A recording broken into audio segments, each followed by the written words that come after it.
یہ ہمارے اخبار کی آج کی سپر لیڈ ہے، یہ ذرا دیکھیں، اس میں میاں محمد شہباز شریف کا بیان لگا ہوا ہے اور وہ کیا کہہ رہے ہیں، ذرا یہ میں آپ کو پڑھ کے سنا دوں۔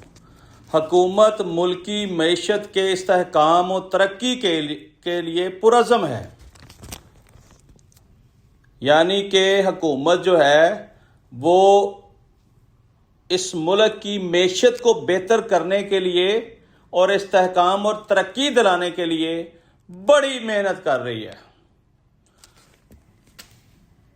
اس کو سمجھنے کی ضرورت ہے کہ حکومت آئے ہوئے کوئی 2-2.5 3 سال میرا حل ہونے والے ہیں، ابھی تک حکومت کوشش کر رہی ہے کہ ملک میں استحکام ہو جائے، ملک میں ترقی ہو جائے، ملک میں کوئی بیرونی فنڈنگ آ جائے، ملک ترقی کی راہ پر چل پڑے۔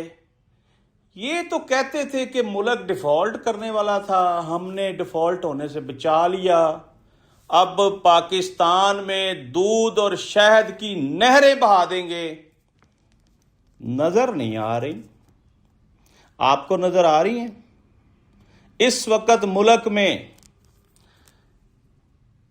مہنگائی عروج پر ہے، کرپشن عروج پر ہے، بے روزگاری عروج پر ہے، بیرونی فنڈنگ آج تک کوئی نہیں آئی جب سے نون لیگ کی حکومت آئی ہے، ورنہ انہوں نے شادیانے بجانے تھے کہ یہ دیکھیں جی دودھ اور شہد کی نہریں بہا دی ہم نے۔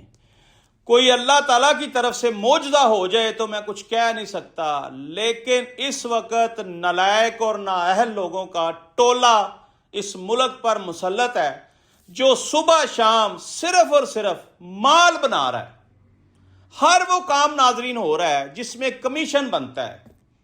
آپ ایمانداری سے دل پر ہاتھ رکھ کر ذرا آنکھیں بند کر کے ان کی کارکردگی کا جائزہ لیں،